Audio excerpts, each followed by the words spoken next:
Sukot sa kuryente sang ILECO 1, posibleng nga magnubo sa masunod nga bulan. Duha ka kongresista sa probinsya sang Iloilo nagpasa sang House Bill nga nagapa-expand sang prangkisa sang more power sa 2nd kag 4th District sang Iloilo. Hiningin tutukan ni Daryl Marie Sarmiento. Matapos kinmanduan sang Energy Regulatory Commission ng Philippine Electricity Spot Market Corporation nga unta na ang pagkolekta sa mga konsumidor sang congestion charges kag ang parifan sa mga konsumidor sa ginkolekta nga dugang nga balayran sa Hunyo tubtub Agosto nga billing. Ginpahayag sang ILECO 1 nga mahimuon silang adjustment sa sukot sang electricity rate sa bulan sang Oktubre. Sunod sa ILECO 1 sa karon wala pa sang ginhatag nga computation sa sukot sang electricity rate ang PEMC na tuhoy sa iga-refund sa mga konsumidor. Ang pag-refund, bibili credit memo siya. So, kung nakabayad ka subong, no, kung at least may deduction ka, sa sunod mo ka bill, yan na siya, dito siya i-deduct sa bill. Wala siya sa payment in terms of amount.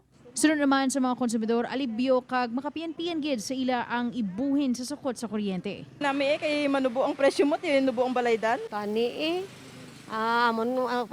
pagpanukot na sa amon niya, on time nga sukto nila kami. Pero ang kuryente nila, dagdag brand out.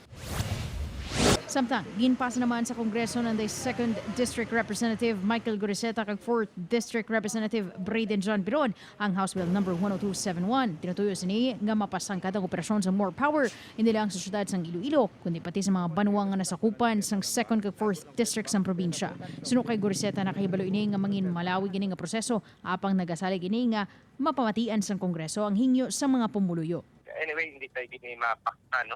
We do not know ano niyang appreciation sa ERC, ang NEA, and of course, the member of the franchise committee. Payag naman sang ILECO 1 sa plano sang Kongresista. We will leave that up sa ating mga legal. I think NEA is directed to reply and to execute a position paper. Madumduman nga una nag-ayo ang konseho sang Pavia kag Linganes sa pag-operate sang more power sa ila banwa. Upod kay Hans Desierto, Daryl Marie Sarmiento, 1 Western Visayas.